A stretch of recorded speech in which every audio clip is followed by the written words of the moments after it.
Now 6:34 p.m. I'm Chairman Mike Curry, and I'd like to call this Board of Selectmen business meeting to order on this 23rd day of September 2019. Before we begin, let's do the pledge. Everyone's ready for the Pledge of Allegiance, so we'll do that first. I pledge allegiance to the flag of the United States of America and to the republic for which it stands, one nation, under God, indivisible, with liberty and justice for all. Thank you. Before we begin, I'd like to state for the record that the entire proceeding this evening, except any executive sessions, are being recorded for both TCTV Cable Station 8 and the TCTV YouTube channel. Therefore, there is no need for additional recording, and I ask if anyone is recording, please announce that now. As always, our agenda for this evening has been set no later than 48 hours by law and is publicly available at the official source for town information, templetonma.gov. I would also remind all citizens of our 4 villages to sign up or register for the emergency updates using the Code Red system. It is on the left-hand side of the left-hand lower side of the homepage for our town website. Also, although I have the discretion as the chairperson to add and remove the agenda, it has been set to allow for time, personal resources, and public awareness. I reserve the right to move agenda items around to best fit our business and guests. Public comment. I'd like to invite any public comment at this time. Okay. Seeing none, we will commence with our agenda for the evening. First up is meeting minutes for September 11th and the executive session minutes for the evening of the same, which were emailed out. I move to approve the minutes of 9/11/19 as written. Second.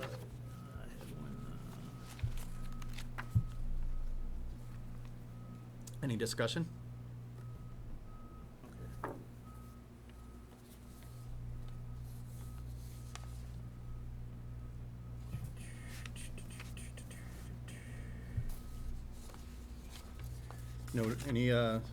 Hearing no discussion on the motion to approve the minutes of 9/11/19 as written.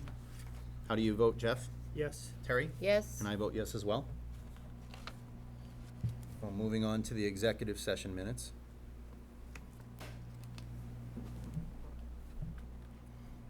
I move to approve the executive session minutes of 9/11/19 and to hold the same until deemed appropriate for release. Second. Motion's been made and seconded. Any discussion for the executive session meeting minutes? Okay, hearing none. On the motion to approve the executive session minutes from 9/11, as stated by Terry, how do you vote, Jeff? Yes. Terry? Yes. And I vote yes as well. Okay, moving into new business. Mr. Terenzini, any introductions of new employees? None this evening, Mr. Chairman. Okay. First action item is the boot drive for Otter River Knights of Columbus. I believe this was a go back from last week. No, this is, George Andrews applied for that. They do it every year. Oh, I'm sorry. It didn't even occur to me because it was another boot drive. It's a different, okay. Oh. For Knights of Columbus. Apologize to the Lions. Yeah. Me too. I assumed it was there. Them coming Yep. down. Didn't see anything.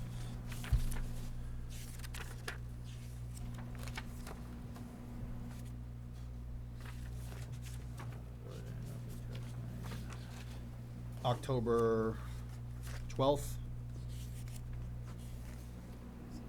8 o'clock to 12 noon, it looks like.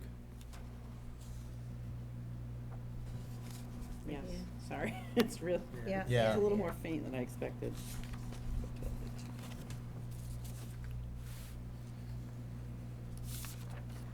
I'd be interested to know if, have they done it before? Yeah, they do it every year. I'm not Okay. sure for how many years, but since I've been here, they have. How many boot drives would you say do we expect?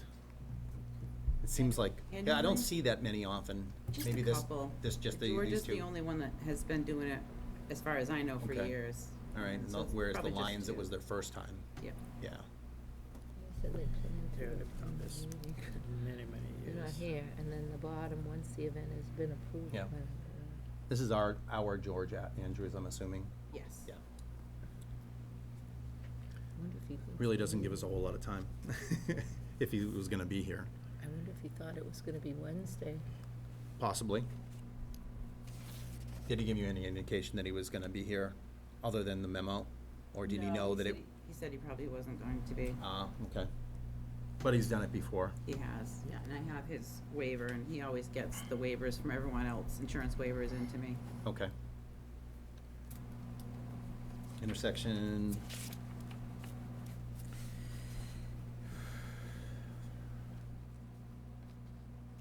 Yeah, I suppose if they, I mean, I'm not looking unfavorably on it because he's not here to answer questions, but, Dudley Road, Dudley Road. Dudley Yeah. Road, South Road. I like Diane has done in the past, where she winds up asking reiterative questions like safety vests, that kind of thing, making sure that they're prepared so that the day of, they're like, oh, I didn't know I had to have safety vests or something like that. Those are the questions I have. We can include that in an email to him if you'd like me to do that. Yeah, I mean, that's the only thing I would ask him is, that they're thinking safety. It's a fundraiser, but I also want them to think safety. Either of you have any questions? No, Okay. they use it pretty good. I'll entertain a motion. I make a motion to allow the Otter River Knights of Columbus to have a boot drive as presented with the stipulations of any waivers or parking plans approved by the chief of police before the date of the drive. So moved. Second. They're always pretty good. I have a motion. I assume you seconded. You meant Yeah. to second, okay. Motion seconded. Any further discussion? Jeff, good catch on adding that language in there. Any further discussion on the boot drive? Hearing nothing, on the motion for the Otter River Knights of Columbus to hold a boot drive on October 12th, 8 to 12, with the stipulation for waivers and an approved plan. How do you vote, Jeff? Yes. Terry? Yes. And I vote yes as well.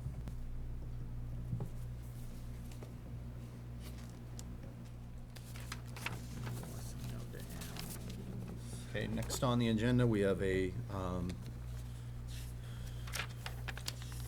memorandum from Joanne Francis. I believe this is an annual event that we've done in the past. Oh, Memorial, She's asking for permission to use the Common in Baldwinville on Sunday, October 6th at noon for a church service for the blessing of the animals.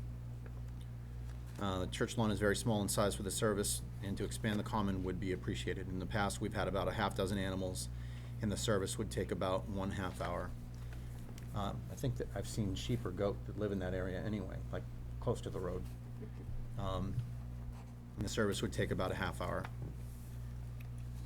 Certificate of insurance has been, Yes, we do Okay. have that already. okay, That doesn't conflict with any other boot drive, does it? on the 6th. It's a good I'm question. trying to wonder. Where's the-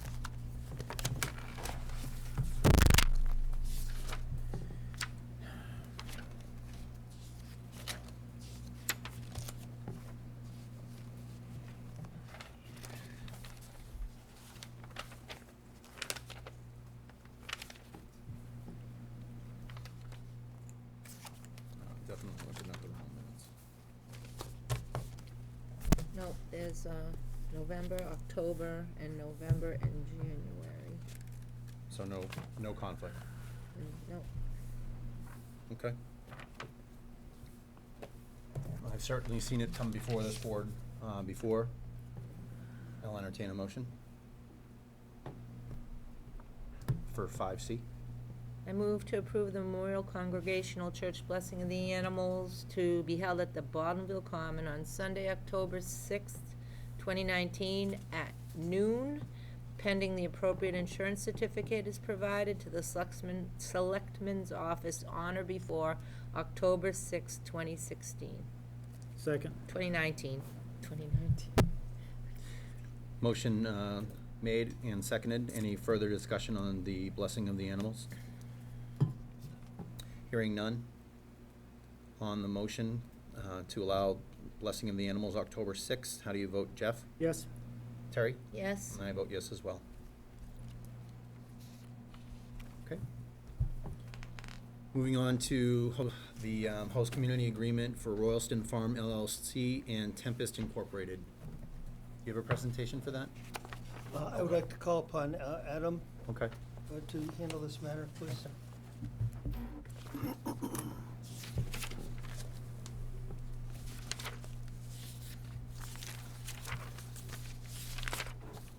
Good evening. Good evening, Mr. Chairman, members of the board. I'm here with Damon Schmidt, the applicant. David. That submitted the, that we've been working with for the past few months, I would say. Obviously, the previous board wanted us to go out. If you read the memo I have on before the HCA's, and in those, you can see that the select board voted back in January to approve the RFI, go through the process, and this board has also been pretty supportive for the most part on moving forward with this initiative. And this is the first step on bringing cannabis here to Templeton. And Damon Schmidt has been working with us on this. And basically, everything's right here in the HCA's. It takes a lot of time between Carter, myself, also town council, to come up with these HCA's. And Damon's been very cooperative, working with us to make sure that we can make this a reality here in Templeton. And obviously, after these, if these were to be approved tonight, it would take probably about 12 months. Is that the window, Damon? That's the longest. They're thinking about changing it, so it could be 6 months, but I'd go with 12 Okay. until they change the rules. And Damon's been doing a lot of work on his end to make sure that everything's in place, moving forward. Damon, did you want to speak a little bit about where Yeah. you're at and everything? Definitely. So we hail from Royalston. So we're up in Royalston right now building out a greenhouse for cultivation.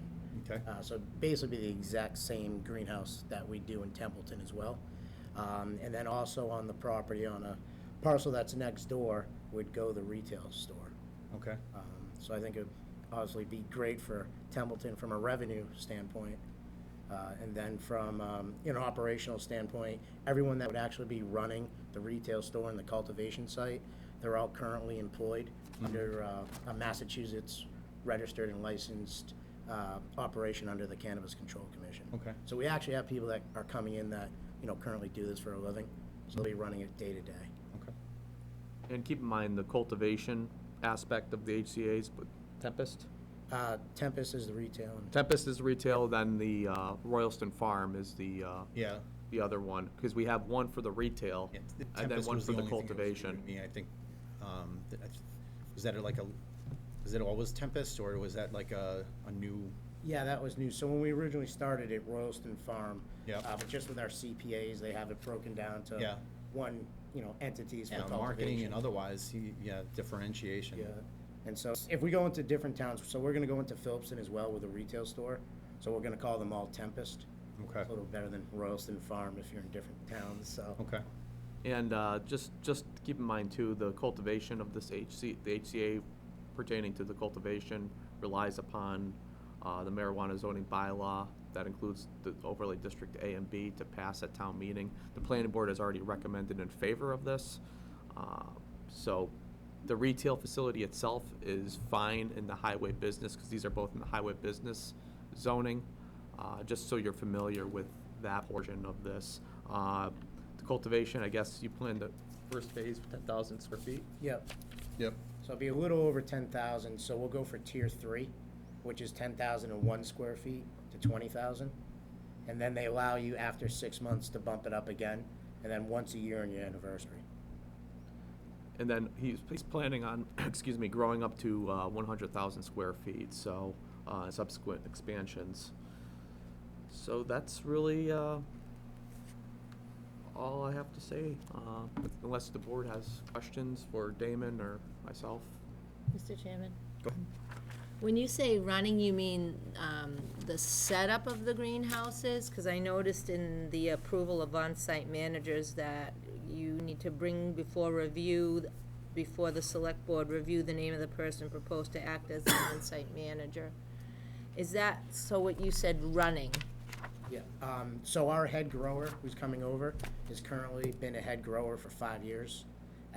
First they started medical marijuana in Massachusetts, and then a couple years later, Massachusetts made recreational legal, so the company switched to recreational. So when I say running, he's currently a head grower somewhere else, running their entire operation, and then he's gonna come here and run it for my company. I'm just And asking. he's a part owner too. I'm asking kind of like two questions right now. So who's gonna convert the Valley Florist into the greenhouses are already there, is that correct? We're going to keep the Valley Florist as an ongoing entity. So this greenhouse is actually gonna go behind the Valley Florist. Behind their greenhouses? We're in agreement with the land, with an owner next door to buy 10 acres from them. Mm-hmm. And that abuts to the Valley Florist. Okay, because I so- know there's like, what, 4 greenhouses already? Yeah, so, those greenhouses are for more agricultural. We could never grow marijuana in any of them. Okay, So the greenhouse that we're talking about is, like, much newer. So it has radiant heat, a couple of things that their older greenhouses don't. mm-hmm, Our main concern's mold and just, insects, so we kind of have to have a closed greenhouse. Right. So one of the big things I want to do coming into this town is not tear down the Valley Florist, and we're trying to keep them in business. Oh. So even though we bought the land underneath them, they're, still running the Valley Florist. Isn't that and- interesting? Yeah, so we're trying to get into an agreement with them where, we're currently in an agreement, so they're renting, from us. But we're not, trying to put them out of business. Right. So our plan is to put a greenhouse behind the Valley Forest. Mm-hmm. So my plan is when you're going down the street, you won't ever see our greenhouse. Is there enough land back there for everything you want to do? Well, we are in agreement to buy 10 acres next door. So the Valley Acres sits on 3 acres. Okay, The parcel in front of them that we also bought is 1 acre. mm-hmm. And then we're buying 10 acres next door. So we'll have 14 acres when we're said and done. And are you aware that it says the company shall provide for review and approval by the Board of Selectmen the name of the person proposed to act as the on-site managers of the facility and relevant information pertaining to that person as determined by the board? We're supposed to do that, right? Yeah, that's fine. I just want to make sure that we Yeah, that's definitely fine. follow protocol.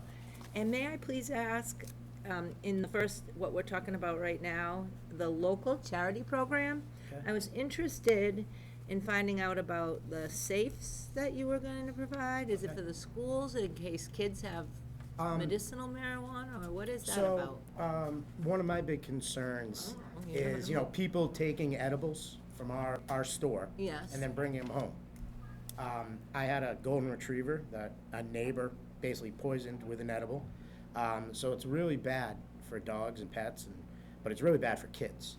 So if, it's not just us, every store is gonna be selling these. Yeah, So the big difference that I see between, the black market and the regulated market is the availability of edibles. So what I wanted to do as part of our charity program is if anybody is a Templeton resident or a Phillipston resident, and we're gonna do this in our Phillipston store as well, that if they come in and buy edibles, we're gonna give them a free safe. And when I mean safe, just something small, so they can either put it in their freezer or they can put it in their room and it just locks. So their kids can't get it, their pets can't get it, so it's kind of a, Promoting responsible use. yeah, and then we're gonna try to educate people. I mean, it's a little different, edibles, and people aren't used to that. yeah. I mean, you give a kid an edible, it's not gonna kill them. The state of Massachusetts was really smart by they made it only 5 milligrams per edible. But you're gonna have an uncomfortable hour or two. Yeah. So it's kind of just what we're trying to do to give back to the community. And it's smart too, if you Right. think about it, so. As a hypothetical. And Damon also already completed with 1620 the community outreach meeting. Mhm. So that portion that he has to do with the CCC, he's already has all the materials of the notice to abutters. That already has been taken care of as well. Mhm. So everything that he needs, well, obviously the HCA's, we keep, and he keeps, but then he submits just a one-page document to the CCC. Mhm. And plus all the materials for the Right, 'cause it's community in outreach agreement with meeting us, yeah. that he had with the, and that notices went out, and they just wanna make sure everything's been covered. Mhm. So, with that, it's up to you. Do we know what, is he gonna be tied to a well? Like, cause it's Valley Florist is there, so where's the water for the greenhouse gonna be coming from, and would we have enough? Groundwater, and he has had an initial discussion with the water department. Cause there's a Ladder Hill, right? Ladder Hill is a pumping station? I'm trying to understand the water, how water's dispersed in our town, and if there's enough for residential and commercial use, if it's coming from pumping stations up on Ladder Hill, or where Yeah. it's coming from. Do you want to address that, David? So to begin with, there's already an artesian well on site. So there are actually 2 wells on the property. We could start our operation and just tie into one of those wells. One of them's an artesian. I have talked to the water people, and how it stands right now is there is water on the street, and it sounds like I would be responsible for digging. So it's about 2,500 feet. Do you know where Graves is? There's a hydrant, and I Yep. think that's what I'm looking at. Right. So I've talked to some people already that live, actually Hubbardston, so real close to the line, who do this for a living. So that's one of our alternatives, is we can just dig 2,500 feet and install a line at our own money. So that's one of our alternatives. The other is, we would start with a well and just go from there. But we eventually would have to either, link into some water source. Any idea of, if rain barrels or? So, we're trying to do that in Royalston. We're really, really regulated. So what a agricultural farm could spray on their tomatoes, we can't spray on our marijuana. Okay. We can't collect our rainwater and just use it, like you Right. can at your house. We're trying to do this in Royalston, but you have to do it on a massive scale. So you can collect your rainwater, you put it in a big tank, and since we're so regulated, we would have to test it and then treat it. So for something small, we wouldn't do it, but once we get big to 100,000 square feet, it is part of our plan. But when we start at 10,000 square feet, we're drawing maybe 1,500 gallons a day, so it's not too much. But once you do expand, we want to, we'll actually, it's 15% is what we actually get back at the end of the day. Mhm. So we actually, off of our dehumidifiers, we collect water. So we actually recapture a lot. Okay. So it averages 15%, but you have to do it at scale. So does that answer the question? Yeah, we just can't take the rainwater and use it. We treat it, then use it. Would you recommend talking to the water department? I don't have a You concern. don't, you don't? I don't. You sure? I'd hate to see water bans go into effect. I think Well, they sounded really happy when Okay. they found out that I was paying. You for are 2,500 operating, just so feet. you understand, you are operating your water plant and your sewer plant at roughly 45% of capacity. You have substantial capacity to service economic development activities in this community. In terms of capacity, many other communities would envy the capacity that you have left to work with. Our larger challenge is finding people to use that capacity. Right. Just to that point, a lot of businesses have closed down over the years, and there's been lost water sales, which in part covers that, or it gets you to that excess water capacity. Like when the Frontal School closed down, Tempest, a lot of small businesses, a lot of medium-sized businesses. So the water sales, what they used to sell, has dropped off, which, if you look at the water debt and what they need to improve upon, these increase in water sales would greatly add to that. So it's a plus. They have plenty of water, and I suspect they're smiling, hoping that you dig and, It's a- you know, water costs. a lot I know per it's a foot. big chunk of money, but Yeah, it in will be the- worth the it. long haul, it's worth it. It helps out both parties.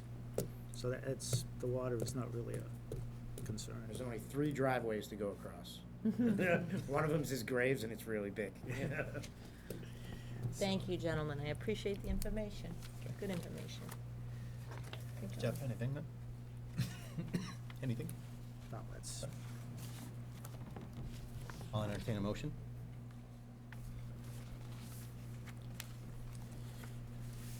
I'd Em- make a, Go ahead. I'd make a motion to accept the host agreement as presented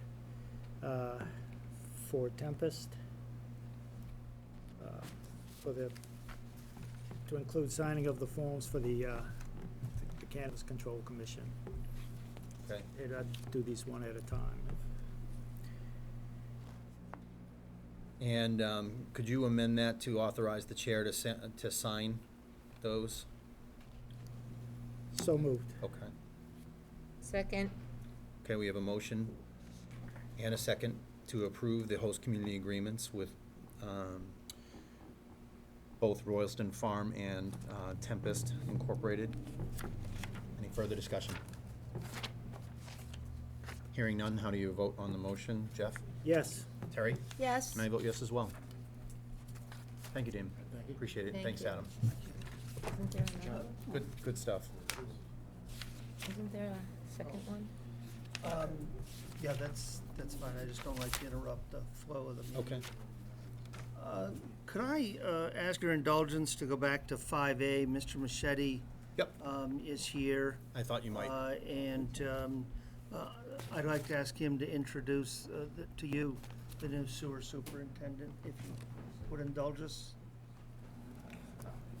Good evening, how are you? Mark, good to see you. Hi. Want to introduce you to a new town employee. This is Bob McDonald. Hi, Bob. He's- Nice to meet you. He's our new superintendent for the wastewater treatment plant. Right, not a moment too soon. And it's- I know. and Thank you. this was just a meet and greet, you know, to introduce you because to an employee. It was hard the other day because he had other commitments to do and I came here. So, that's to you, but any questions? Well, good evening, Bob. Mike Curry, it sounds like we improved your commute. Yeah, quite a bit. That's good. Yeah, As a thank guy you. who does an hour and 15 minutes in the morning every day. Hey, quiet back there. Yeah. I know commute can be quality of life as well. So we're definitely looking forward to having you come aboard. Thank you. I'm happy to be here, and it's been so far really great. Everyone's been really good to talk Yep. to work with, so it's been really well. Yeah, we got a lot of new equipment. I think they're pretty proud of what they've accomplished there. They've come a long way. Yeah, it's doing really well. Yeah. But Yeah, Bob has his goals, you know, as a superintendent of different things Okay. to be done. You know, which anybody does who comes into the, you know, into an existing place. Yeah. I mean, kinda had his goals Right. piled about this high. Right. Managed to keep the town called Templeton, so. Yeah. I mean, as any select person that comes on, or any other, you have your things you wanna see done, and he's got a few things that he'd like to do over Over over time. Yeah, Okay. yeah. So we'll work on some capital expenses and, you know, some projects. Absolutely, So, perfect timing, as Yeah. we're kicking that process off. I know that, I think you've got the driveway, Done. Yeah. yeah, Pump station is pretty much just the last dot, or T's Yeah. gonna be crossed, that's all, I mean, it's been up and running since last fall. Now it's just some aesthetics right now, and a few improvements on the buildings, and, I mean, Pleasant Street took a lot of time, you know, and everything was to that. But now it's just to each one of the pump stations, and, you know, your typical maintenance, make sure you get spare parts for everything, and. Yep. So you're not, when you do go down, you can fix it, right, and then get your parts to replenish it, so. Right. And that's Yeah. Bob's job. yep. Yeah, so I've been trying to get to know the guys and their roles and you know, trying to find out what, you know, what they feel that they need and what we need to go forward, so. That's good. We're gonna, and I know that the fall's coming, so we gotta start working on next year's budget, so. Yep. Look forward to that, so. as always. You're looking forward to it. That's awesome. Yeah, but I've had bigger challenges than this, so this hopefully will be Good. real easy, so. But it's been good, so. As far as the plant running at 45 or so %, the last 3 plants I was at, they all ran usually under 50% flow capacity, and they're kind of designed that way a little bit because for I&I flow, you want to be able to take on heavy flow rain flows to your peak design. Yep. And the other part is to give growth in town, you know, that another 10-15%. Once you hit 80%, and if you're consistently at 80%, say for 6 months, the DEP can require you to upgrade your plant to a larger Really? plant. Okay. So, just for FYI, but May I interject? You may. Thank you. yeah. Was that, when we were talking about the marijuana facility, does that have anything to do with that percentage you were saying, 45%? Well, yeah, I mean, that's why he's bringing it up, just to talk about if there's a heavy draw on it, we're operating at a reduced level. And more to Jeff's point, to basically, well, Jeff and Mr. Terenzini to talk about, there's room for economic development, even for a facility that winds up being a larger consumer. But right now, I don't know how much you were here for. He's got at least one artisan, but 2 wells on property, and he talked about a transition plan for how he may use water, how he may pay to have pipe brought in and otherwise. So Yeah. Terry had That's asked good. questions about consumption. Yeah, there was a cannabis facility built in Montague when I was there, and they don't discharge almost any water because they reuse the water because the Yeah, that's minerals. what he was saying. The minerals in the water is very important to them, so they recirculate as much as possible. The outflow is generally the staff, the domestic. Exactly. Yeah. Interesting. The office and the domestic outflow from the workers. They're very efficient how they run those things. So, Yeah. but yeah, we still have a lot of room in the capacity of that plant, so Yeah, we're we've doing never- good. Yeah, we've never reached like capacity on Yeah. those high flow things. Yeah. Yeah. Maybe get to 700 something a couple of times. That's when you had like a week's worth of rain. 3 inches of rain. And the yeah. people are, with the sump pumps are sending it down. Oh, straight- yeah. Sending it to us, even though they're not supposed to. Yeah. People with sewer are not supposed to send their sump pump water to the wastewater treatment plant. Yeah. Yeah. But they do, and it just creates a burden on us for a short period of time, but we know exactly where it's coming from, but operating wise, we're okay. Great. All right. Anything else? I'm happy you're here. Thank you. Thanks for having me. Thank you, Nice Mark. to meet all right, you. Thanks. Great, thanks. Thanks for coming forward. Thank you for Yeah, indulging us. absolutely. And thank you, Mark, for search. Okay, I believe we are up to item E as an echo, action item disposition map 1-4.1, lot 407, or a portion thereof. Is that you? Is that Adam? So this is just a continuation.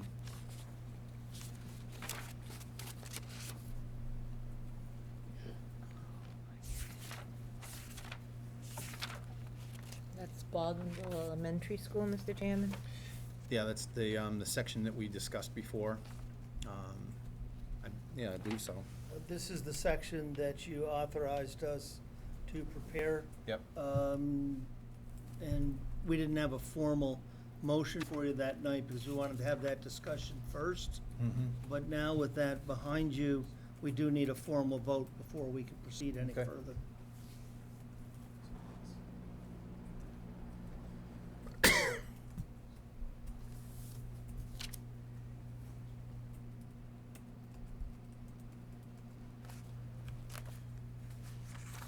And that's over the $35,000 threshold, so it goes through the bid process. It is, yes. Okay.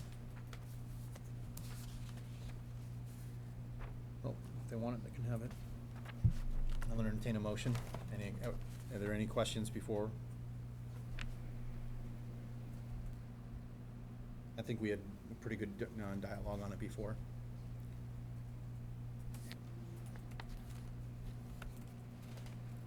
I move to declare 25,000 plus or minus square feet of map 1-4.1, lot 407, as shown on attachment A, as available for disposition, and to authorize the town administrator to prepare an offering document to solicit bids to include such conditions, including the retention of a 25-foot plus or minus right-of-way along the eastern property as are normal and ordinary for such an offering. Second. I have a motion and a second. Is there any further discussion on map 1-4.1, lot 407, approximately 25,000 square feet?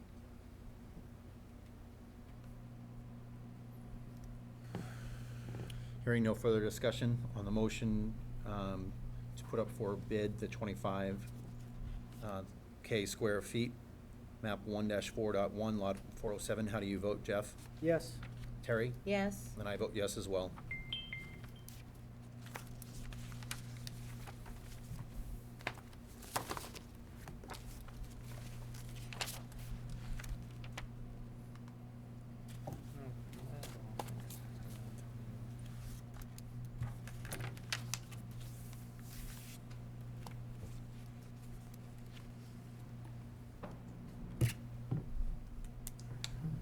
Okay, next item is the FY '20 budget transfer for non-union wages, non-union raises.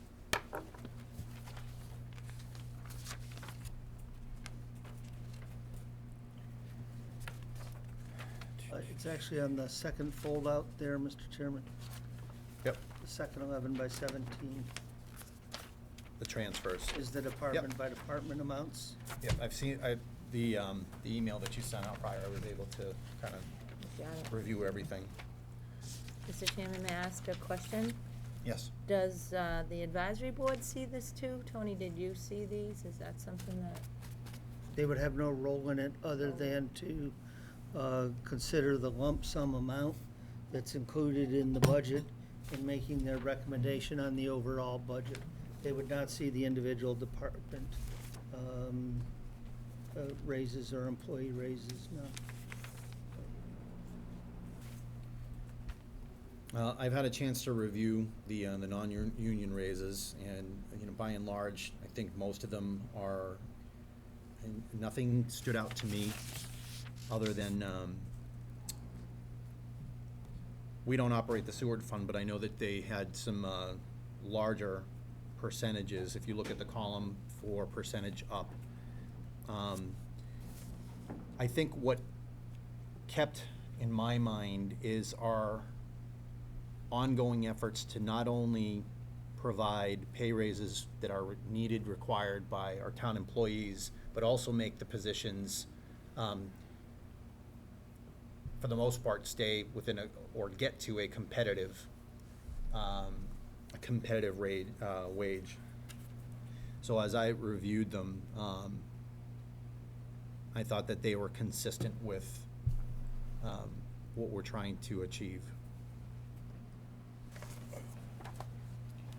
And so, just for the public, we're talking about non-union wages that were budgeted for the FY. I believe that we came in within. We're on target. Yeah, we're on target for what we had budgeted for. I think. We're on target, and actually, as you can see, on one or two that had the larger percentage raises, and we gave you a breakdown of how that department compares out there to their peers in other communities. We were able to make a little more progress in some of the areas than we'd hoped to. Yeah. Mark, you're here. Have you been able to review the non-union wage increases for the sewer department? It's in progress now. Okay. Yeah, so the union raises, the collective bargaining agreement was done with Mr. Jelinowski. He Yep. sat in on those. Under the heading of nickels and dimes, Mark's is nuts and bolts, they refer to him. And Mark and I did discuss, and we gave him the needed forms to do the evaluation of the two non-union personnel. And I think we'll have that in place for next week's payroll. Okay. Is it fine? That's because the sewer guy just took a cut and pay to come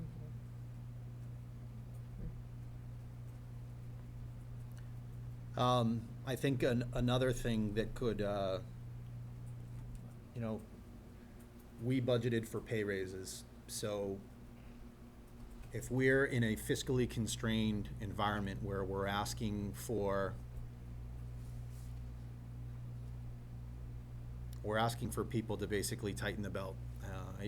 I hate to throw out a bunch of metaphors, but it really keeps the language. I look at this favorably because it's how we have to continue growth within the community. I certainly don't want to start moving backwards. I know I've seen people, they knew what an override was, and then they saw language that there's such thing as an underride, and people thought it was, oh, that's, there's a potential I can lower the taxes. I think when people bring up things like that, these are the kind of things that I don't think make the cut for the conversation or should be discussed, is how do you maintain this business we call Templeton? How do you retain, we've lost employees. We've asked 2, if not 3 departments, and Chief Dickey's here, we've asked a couple departments to make concessions based on what our fiscal situation is. So why are we proceeding with this? It's because it's in the best interest of the town to be able to retain its employees, to offer a fair wage for what they are doing for the community. Does it come at a weird, an odd time? Will there be finger pointing back and forth for, well, why is that in your budget? Why is that in your budget? I would say that both budgets, town and school committee, both include that kind of growth to be able to retain their employees. This is not, putting it on the backs of the employees should not be where we squeeze everything. So that's my comment as we proceed through this, but I look at this favorably. I think everything staying within the budget for what we tried to do is commendable. It's a lot of work. This is accounting, this is assessing, this is buildings and grounds, this is highway, this is fire, both fire and EMT. Sorry to make the distinction. Library, Office of Development Services, police, the selectman's office, not the selectman, senior services, town clerk, veterans agent, sewer. This touches everything within the community to be able to, again, offer or increase the wage where we wind up being able to retain quality employees that they want to stay in the community. I know we don't have a. What is minimum wage? Is it 15 or 13? Carter, what is minimum wage? Minimum wage is $12 as of this moment. It goes to $12.75 on January 1, so we have upward pressure on some of our lower paid jobs. And as the chairman pointed out, we've lost a firefighter within the last 3 or 4 weeks. Once we announced the cuts, we had to. We've lost a senior clerk that everyone thought highly of. You could see on the one department head how even with what we were doing, although it brought them in keeping with their peer here, their peer and they are still quite below the rest of the area communities. So it's slow but steady progress that I think the employees will recognized. And will not only keep us moving forward towards market equity, but be recognized and appreciated by them.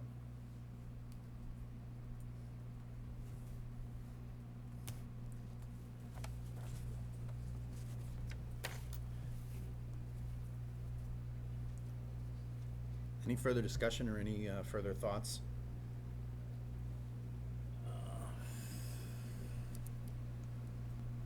Well, we don't have a motion yet, right? We do not have a motion. I'll I say believe no. We have a draft motion, but we don't have, So we don't have a motion or second from the board yet. we don't have That's anything on the correct. floor. You're right.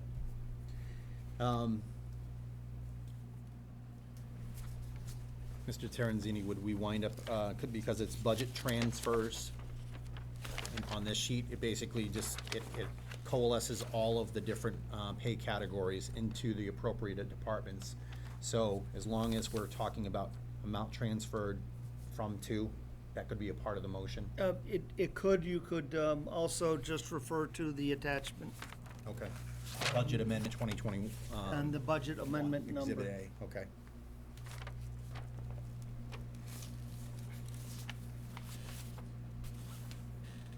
And the intergovernmental Carter would be a total of 32,475, That is correct. which represents the entire list that I just read off of all of the different departments that wind up having consideration of non-union rate increase. All non-union Correct. personnel.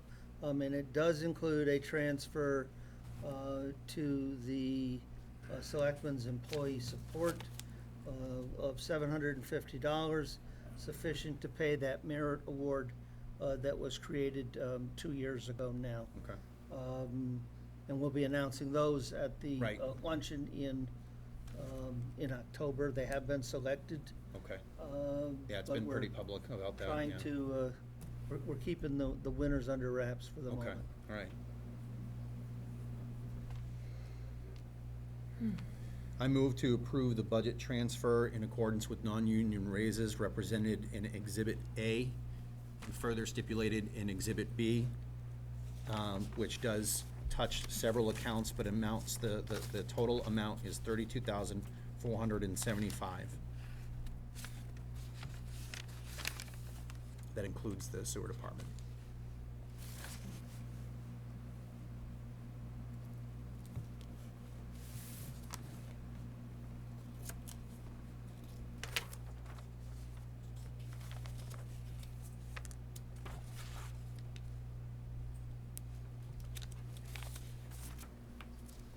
We have a motion, do we have a second? I'll second your motion for discussion. Motion to approve the non-union pay raises as stipulated in Exhibit A and Exhibit B. Exhibit A is the cover sheet with the total amount of the transfer of 32,475. Exhibit B is the detailed instruction for those who have downloaded the packet at home. Any further discussion? Yeah, one thing, Okay. it's kind of bad optics right now when you're talking about cutting budgets, telling private business that they have to lose revenue and close early, possible cutbacks. We're gonna be meeting on Wednesday and we maybe see where we're at, or maybe we get a continuation. Also, as someone who has been in this position before with budget cuts, a chunk of it came on the backs of non-union personnel for, I don't know, 10 months or so. As someone who also worked hard to piggyback and override to get that money back for those employees, wanted more, but when you're one of five, you get what you get. Right. It's not that it's not deserved, not needed, for all the reasons that you stated, but from my view, when I look at this, again, it's bad optics. It's a tough sell to tell taxpayers that You may not have an ambulance if you call for one. You may not have a police officer if you call for one. You may not get your road plowed. Would you, but you're giving raises. And could you use that money so you could have that ambulance guy come or have your road plowed? It's just, like I said, I look at it in that context. Timing is everything, and it's just bad timing. I wish if the school was settled and we already had our stuff done, whatever we're gonna end up doing that way, it'd be different. It's just, for me, right now, it's a timing thing, and again, we're telling people, you call for an ambulance, you might not get one. You might not get a police officer, your road might not get plowed. Your kid might not get picked up for school because your road ain't plowed because we have to cut back stuff, but you gave people raises. And all the stuff you talked to is valid points, because at the And end it's of the emotional day, when you know, later down, you may lose them because you didn't give them, they didn't, their money didn't stay the same where it's going up elsewhere. It's, it's two bad choices here, and I'm just, Right. that's where my view is. So I look at the budgeted amount. This is, every year we discuss incentives to keep employees. In this case, we're talking about non-union raises according to market rates or otherwise. But, there's some top-level reasons, retention, trying to level out. In our packet, we had what the librarians make across different districts, department heads, that sort of thing. When I look at the amount dedicated to that, and again, I went through every single one of those departments to try and discuss. It's a small thing for that person, or it's a small thing to that budget. I know that we have one of the handouts for Wednesday talks about comparability to different budgets. And what I try and stay rooted in is the enormity, or the big issues where we're talking several $100,000 or $1 million shortfall. Because when we talk about those amounts, that's where we have our hair on fire. We start talking about overrides and otherwise, because it's the kind of money that we cannot absorb anywhere. Yes. Mr. Chairman, two questions.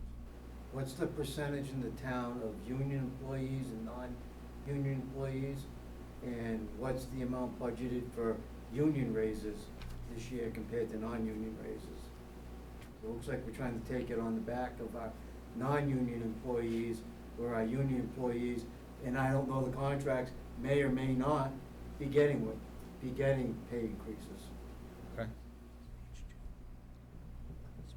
Just seems to me like it's a small portion of the employees we're trying to save on without knowing what the contracts are. By that you mean union? Well, non-union. I believe that there's probably more union employees in town than non-union, and I would have to hazard a guess that the union employees in their contracts are getting a pay raise. Right. And if I'm not, following you on that. so now we're going on the backs of the lesser employees to try to save a pension. Yeah, but when you say lesser, I mean like the different percentage of non-union. Yes, by the Yeah, different yeah. percentage, yes. And Not quality, but different I percentage. mean to sound Group. like I'm in favor of it, so, making the motion to transfer a budgeted amount. I think we were within $1,000 of what we were budgeting. $32,000 to do that. I guess what I was trying, not so much in a rebuttal to Jeff, but to say, I look at the amounts. So you talk about the smaller population and putting a budget difficulty on their backs. I don't want to do that. I want to stick with my budget.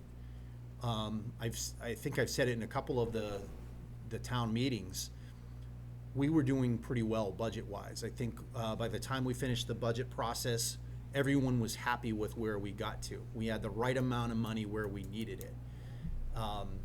Someone at town meeting said, well, why didn't you ask for the override with that emotional, well, it's gonna be, cuts are gonna be for fire and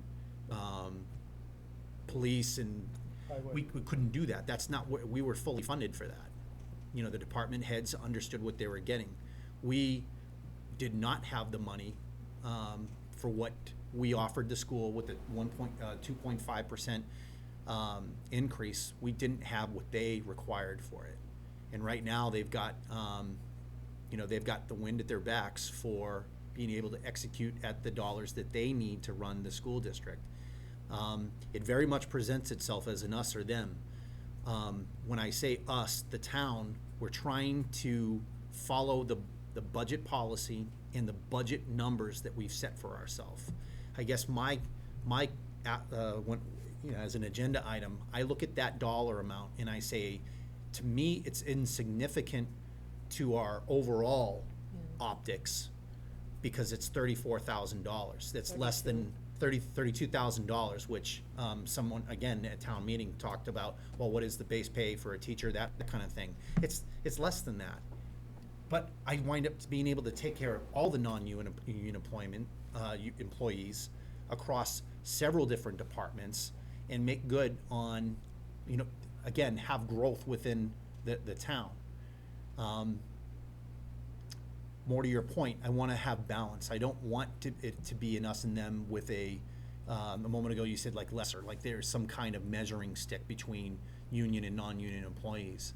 We want fair work, fair day's wage, and the possibility of growth, to stay employed within our community. Lesser of a quality, I lesser of know. a number of people.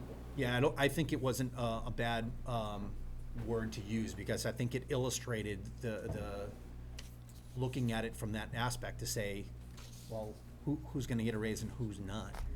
I would prefer, because I had a good budget to start the year, that everybody gets what we budgeted for. And again, there wasn't on Exhibit B, there wasn't anything that I saw that was going to cause an uproar to say they're giving this guy or girl an extra $50,000 a year. Not even close to that. We're talking about percentages between almost like a decimal upwards of, A quarter, like 13%. Some went down. There are 7 out of 35 that aren't getting a raise. Right. There are 35 general fund increases, 35 departments or whatever positions. And there's 2, 4, 6, 7 at 0%. There are a few at a quarter. So, back to Jeff's point, the optics kind of drive this discussion to say, why are you acting this way in a very emotional? You're not going to have an ambulance. You're not going to have a police officer come when called. Those things have been said. We're not there yet. We're still trying to get to a point where there's some parity between those two budgets. Could it get to the point where some of those things are realized and become true? Sure. I mean, that's recent memory. Jeff, I think you have already gone through that before, where we had a shutdown in the town and bad things happened. We could not operate the way that we had budgeted ourselves to do. But for $32,000, I don't want it to be on. I think that the fact that both of you had used the terms on the backs of, I don't want it to be on the backs of our employees. I want it to get better. We have an administration. Most of us are, well, actually the freshmen are sitting here right now. I want it to get better. I don't want people to think that they have to leave the community because things are not working well. Not everything is great. I wish we weren't in this budget scenario, and we're going to wind up having these discussions very quickly. Dr. Casavant reached out the other day and said he would like to be able to have these discussions on how we can avoid this in the future and come to the table with some Yeah. ideas. I agree. Next month, I mean, Yeah. because Right. that, the schools, Right. starting there. They're a week away from having to do their financial Right. reports and stuff, so. I mean, I'm not He- to, If I could just continue one second, I know between this meeting and the school committee meetings, there's a lot of discussion of what could you do, or otherwise. I think I don't want the school committee to eat themselves or destruct on their budget. I want them to have growth within the community. I want them to understand, to have a good year where they're opening the school and realizing costs. I want their teachers to be able to thrive and they can retain people as well. But again, they're going to move forward with that because they care for their people, and I want to care for our employees by doing this, even though we're in a fiscally uncertain environment. Terry, you had something? I just think we can be hopeful. You said we're within our goal.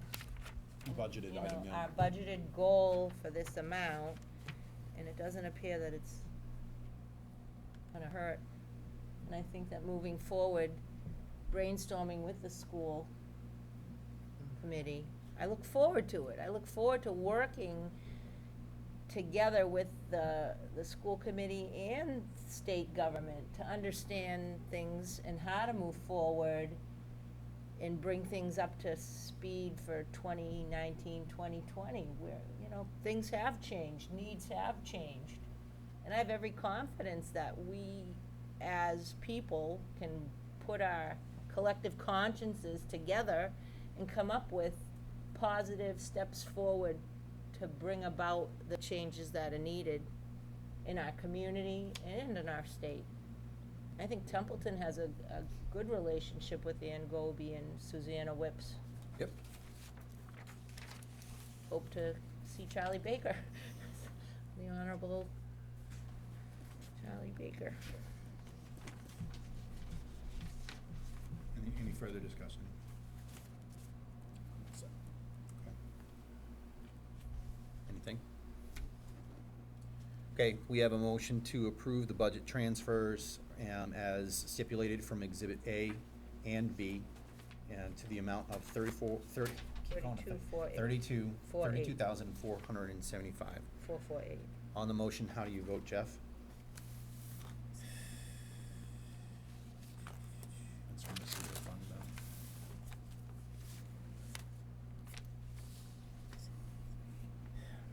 though. No. Terry? Yes. I vote yes.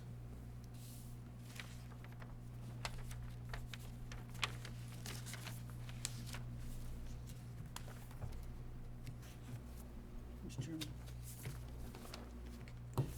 Okay. We'll move on to the next item.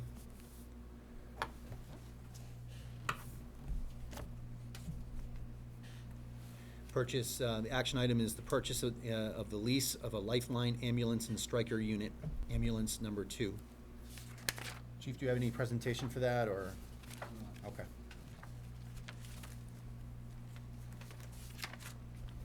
This is all in accordance with the capital. It's in accordance with the capital plan. It is in conformance with the article specifically on leasing, and it is under budget on the capital item. The Stryker for the second ambulance Okay. was funded over in the capital budget as opposed to a standing article, and both are within budget. Okay. There may be a few small items that when the chief gets the new ambulance here, that he needs something that wasn't included in that would be paid out of this, but we're well within budget. Okay, out of this motion or out of his operating budget? Out of the two articles. Okay. And the interest rate was excellent, we thought. 3.09%. Yes, and the lease is now at council for final review. Okay.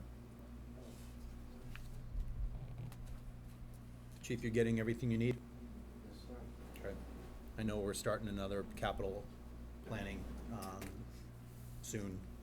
The One thing we actually did with this ambulance too is, we looked at quality and talked to a lot of people using them and repair facilities, and, this brand ambulance is, I couldn't find anyone that said a bad word about it, and about the company standing behind their product as well. Great. Looking forward to, running this ambulance for the next 12 years. And ambulance 2 is being replaced. Ambulance 2 goes where? Or what's the? Emergency management. Emergency management. And we have some modest dollars in the budget that when this new ambulance is delivered, we've got some monies to take all the logos off and do any repairs that are needed to this ambulance and put new vinyl markings and such on it Okay. that are appropriate to the emergency management Yeah, department. I think that's a win. I mean, all the lights are in it. It becomes a very functional vehicle. I know towing capacity is what Mr. Curtis was looking for there. So that's great. Okay. What's the age of the ambulance getting rid of? I mean, is it 5 years old, 10 years old? Oh, the one we're getting rid of, I believe, is a 2004. Okay. We're still we're got about it. we're at about the 12-year mark with it. So it's got a little bit of life for what emergency Well, management use. the state actually makes us take such good care of it that it definitely has some life with, you know, the little bit of use they're gonna use for it and everything. It definitely does. And that continues to be serviced in the town garage? No, fire department does not service in the town garage. The town mean, mechanic has quite a bit on his plate already. Okay. Um, Where will Yeah. Mr. Curtis receive his maintenance? That, when it moves to him, that'll be up to Mr. Curtis will where they receive go. his maintenance at the town garage, but the fire department equipment, especially given the specialized nature of Yep. much of the equipment on it, is serviced by folks who basically live, sleep, eat, and breathe fire equipment. Okay. It's basically all they do. That I assumed. That could, because that can become a liability if something, if there's an accident or something, and it's specialized For equipment. the ambulance or for- or number well, 2 for being all of that transferred? stuff. Okay. So for our equipment, like say the ambulances, we run both Ford chassis and both ambulances, and the new one will have a Ford chassis. Those go to Ford for the chassis, anything in that Ford portion. Anything beyond that, we go right to the dealer that we purchased it from, because they have the certified mechanics in their product. Okay.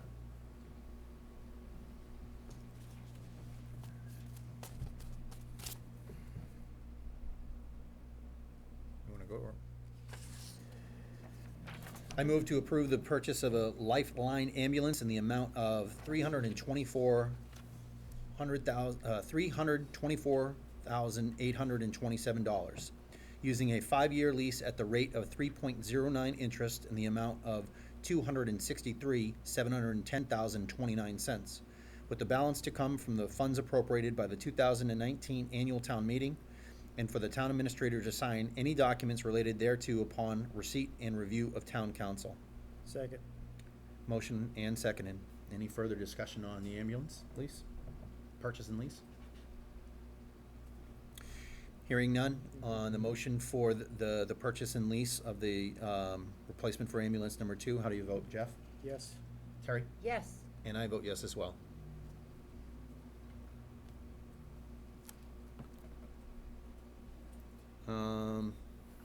Looks like I might have omitted something from the motion.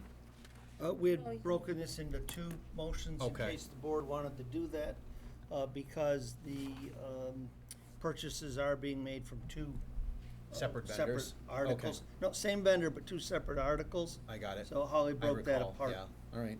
I move to approve the purchase of Stryker ambulance equipment in the amount of $45,679, and for the town administrator to sign any documents related thereto. Second. I have a motion and a second. Any discussion on the Stryker ambulance and equipment? I'm familiar with that. That's the loading system. Yep. On the motion for the Stryker ambulance equipment for $45,679, how do you vote, Jeff? Yes. Terry? Yes. And I vote yes as well. Thank you. Absolutely, Chief. Yeah, it's nice to see a lot of these things come full circle when they're just basically a concept and then, you're moving to execute. Like, Mark's parking lot, the hot box, all these different things. Do we have anyone from Candlelight Cafe tonight?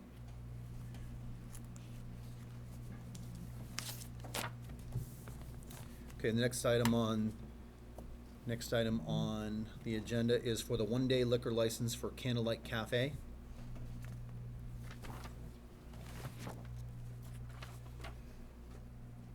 Let's see, just applied for it. It is October 5th. Next Saturday? Saturday.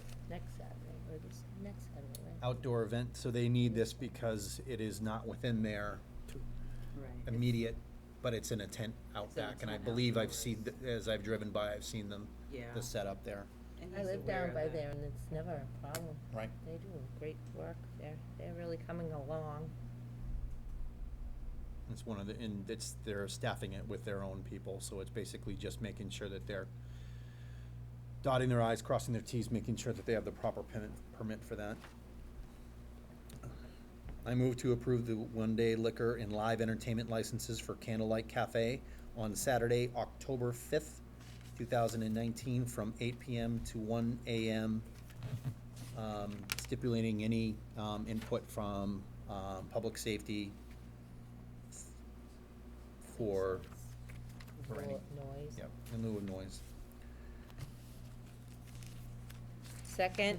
Okay, I have a motion and a second for the one-day liquor license for Candlelight Cafe. Any discussion?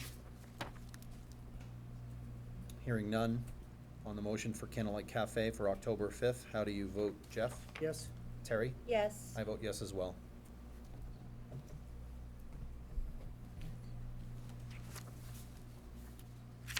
Okay.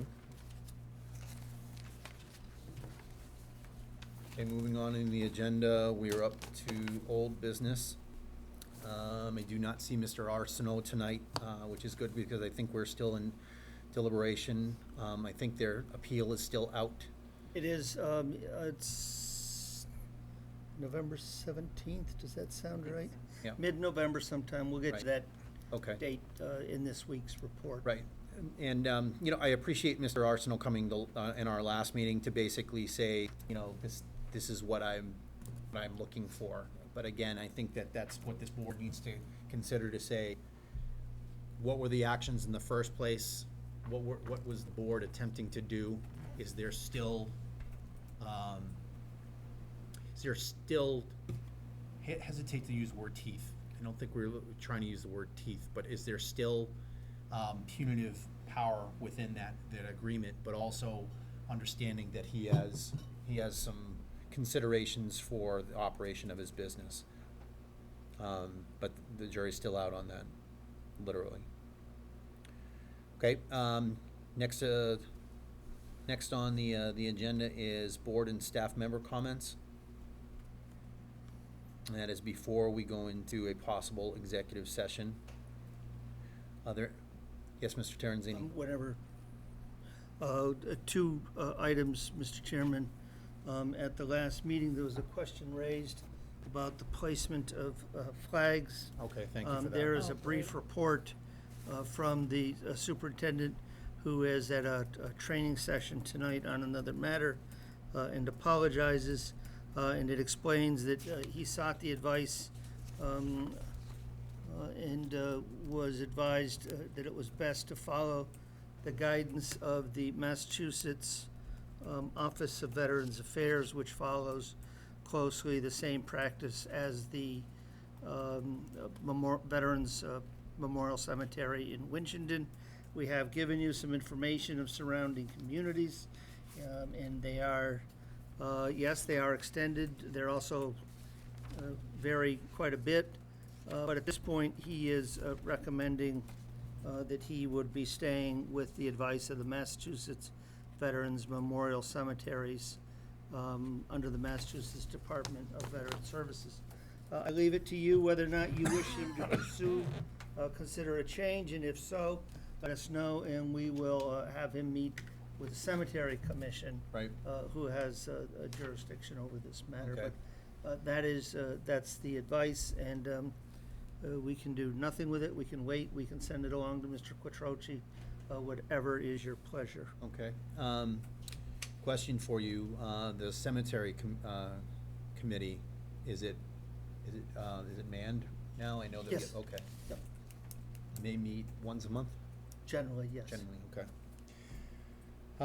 Page 2 of what Mr.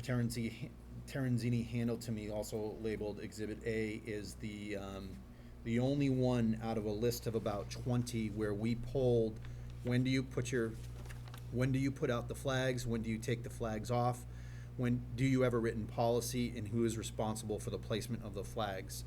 The only policy that I saw on here, which is attached, is the Department of Veteran Services, specifically Winchendon. That's the statewide policy. Statewide, but we solicited from, okay. Winchendon follows that as well. Yeah, and reading this policy, and I'm gonna assume that they probably have it online as well, but it's a part of the packet. Okay. Or actually, is it a part of the packet that the public can see? Might not It was be. not, but it will be after Okay. tonight. Certainly, we can put that up there. There is a lot of discussion, so I guess what I'm interested in is, I share Mr. Quattrochi's passion for supporting veterans. So what I had promised to Paul was, let's get to the bottom of it. Let's figure out what are the concerns. Why are the flags being removed? You know, I have a daughter who's a Girl Scout. I see her out there on Memorial Day with the Boy Scouts, and they put the flags out there. So I believe as a community, we do care about our veterans, and we are doing the right thing. I think it's the other side to say, when do they come down, and what for what purpose? This policy within the Veteran Services, it talks a lot about removal of flowers, potted plants, anything that could be considered extra stuff that is not the purview of the cemetery. So not something that the cemetery goes out and puts a potted plant on someone's specific grave site and final resting point. What I'm interested in is the why. Why do we pull them back? You know, is it just as easy to write a policy to say, here's how we'll keep flags present? I've got concerns for both sides. I have concern, I want to, you know, Paul came in, again, very emotional response to be able to support the veterans. I also don't want flags to be fluttering, or, you know, if they get removed or fluttering around, or if they become trash. Nothing upsets me more when I wind up seeing flags that are forgotten or left out. Sometimes you see them on overpasses and they're left there and they're in shreds, which is certainly not how our flag should be treated. So I am, thank you for this. I am interested to try and figure out what guides this, and what middle ground can we get to that basically satisfies Mr. Quattrochi and his, you know, he said he had a contingent of people behind him that were upset about the removal. So the two items of note here specific about flags, and I'm reading from the policy of Massachusetts Department of Veteran Services. Memorial Day, the cemetery will place a United States flag on each gravesite traditionally the Wednesday before the holiday, and will remove the flag for the Wednesday after. They don't say why. I assume so it's for housekeeping and so that they don't lose track, and it becomes a mess within weather. Veterans Day, individuals may place United States POW, MIA, or Armed Forces Service Branch flags no longer than 12 by 18 on individual grave sites from November 6th to November 12th. Any flags not picked up at the end of the day on November 12th will be picked up by cemetery staff. And again, there's a lot of stipulations on what you can actually leave at these final resting places, these grave sites.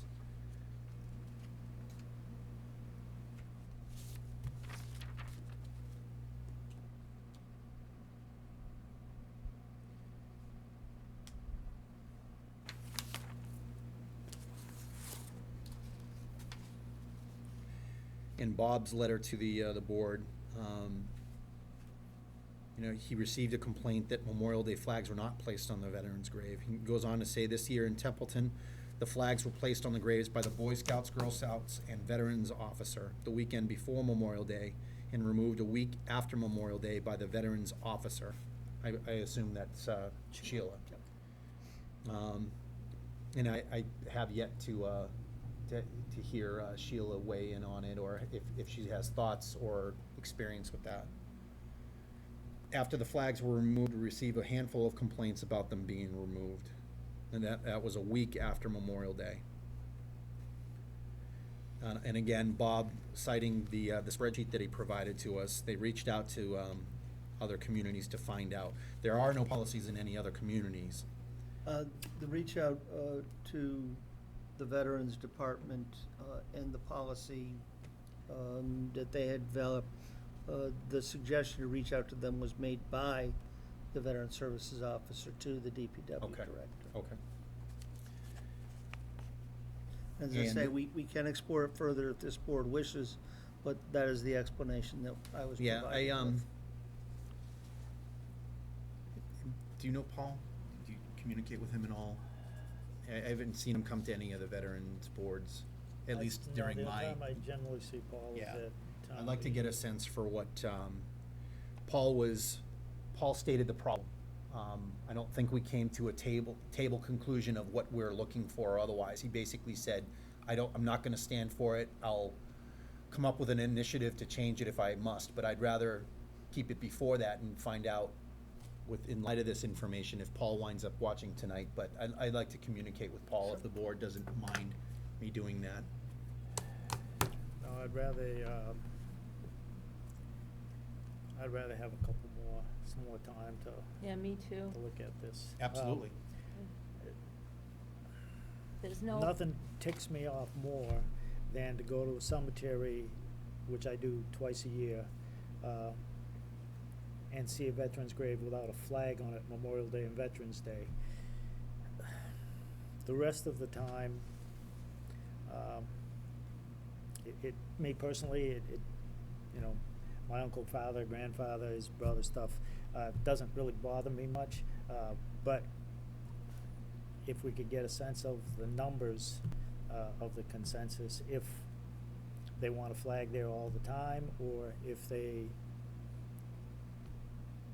Veterans Day and Memorial Day guaranteed it'll be there for like a week or so. Right.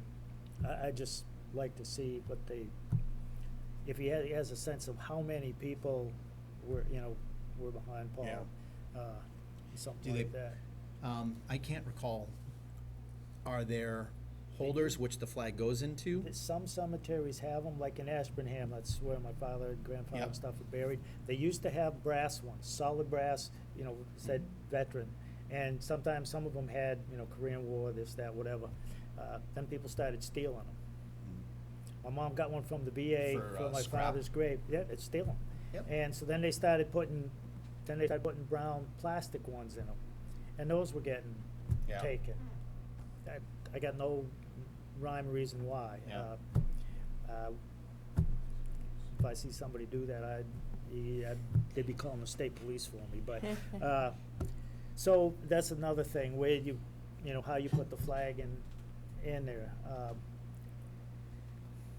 If you stick it in the ground, if they're there all year, summer long, if it gets bumped with a lawnmower, the guys, they're Yeah. gonna stop, pick That it was up, my initial like you thought. said.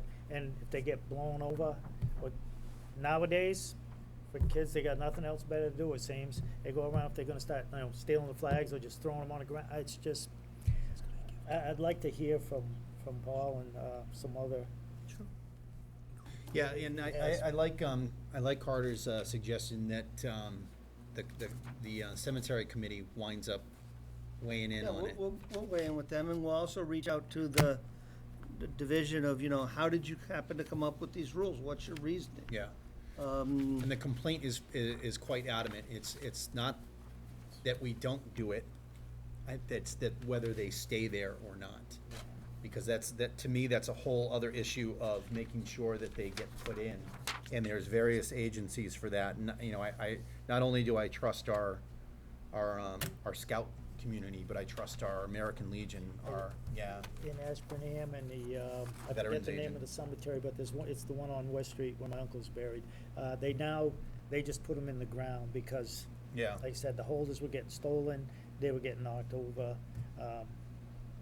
The other cemetery I go to, they have holders, they're different, they're just like a thing put in the ground for the flag to go in. Yeah. But sometimes they get stuck in there, I mean, you're going around planting however many flags, Yeah. you know, and sometimes they don't get, you know, put in straight and they'll end up crooked, but. I understand, yeah, I actually can It's picture just- exactly what you're yeah. saying.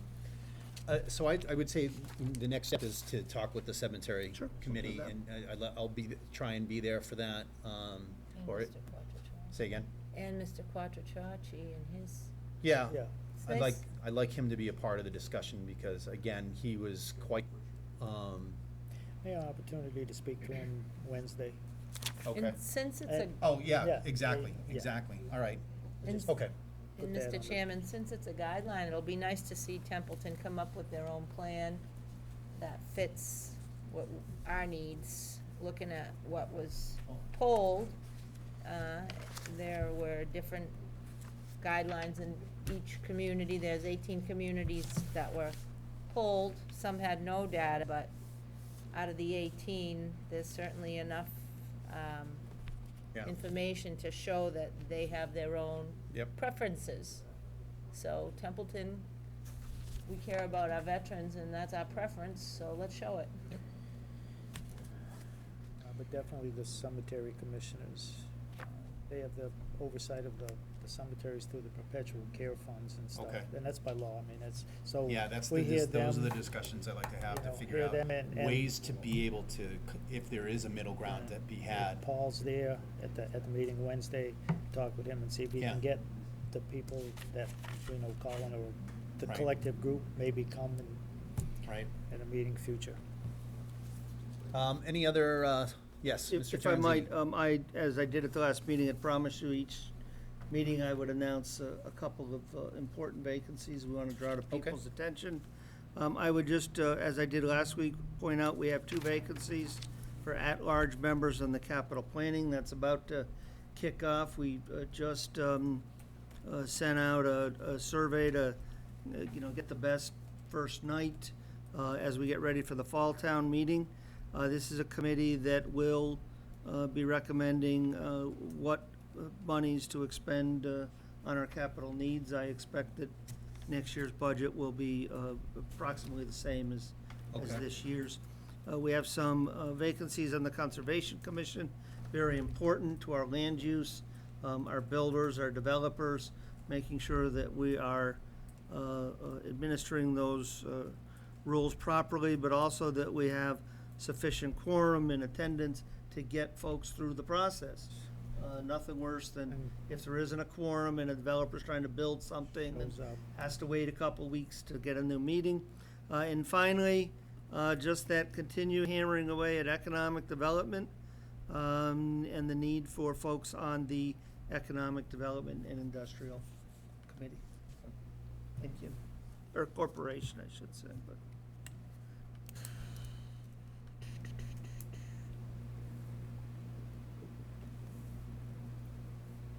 Terry, Jeff, any board comments for tonight? Just a reminder again, this Wednesday, 7 PM, Narragansett, the auditorium, same place as the annual town meeting. Very important meeting for people to show up. This is not only the school budget, it will affect the town budget, employees, services. Your vote counts, so please attend.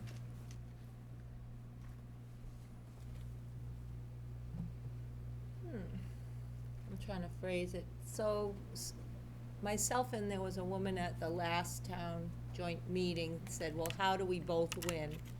And I think if everybody gets involved and comes in with an open mind, with ideas, writes to their congressman, writes to the governor, and just gets involved, I think, without pointing fingers, without blame, without shame, without guilt, just taking it for where we're at in our town and what we need to do going forward, I think that we can create a win-win situation if we all pool ideas and skip the fighting.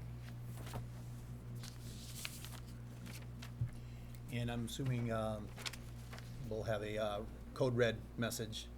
Yes, that's scheduled. The red banner on the town's website went up at some point this afternoon. And tomorrow evening, I don't know what hours she's scheduled it for, but the Okay. town clerk has scheduled a community-wide call out. For those who are not getting those calls, I would just remind them, if they don't have a conventional landline,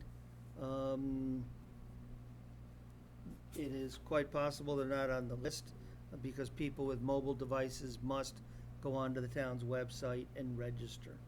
You can get the messages by voice, you can get it by text, you can get it by email, you can get them all Yep. three if you want. It's But if you're opt-in. not, it is opt-in, absolutely.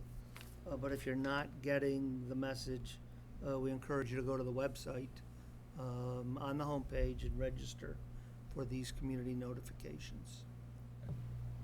Very beneficial. Okay. Staff board? All right, we are at the end of the agenda for this evening. Mr. Terenzini, I believe that we have a necessity for executive session and possible subsequent action per MGL Chapter 30, subsection 21A. Yep. Okay. We do, Mr. Chairman, for negotiations with non-union personnel, specifically the town administrator, and strategy respecting collective bargaining with the DPW union. I do anticipate both matters will be ripe for action upon your reconvening in Okay. public session. Okay. So I'd like to adjourn the town meeting, adjourn the Board of Selectmen meeting we will come back into session after the executive. So I will make a motion to adjourn and convene executive session, possible subsequent action per MGL Chapter 30, subsection A2, negotiations with non-union personnel. Second. Motion seconded. Any discussion? We will come back in for session afterwards to formally close the meeting. We are in executive session. No.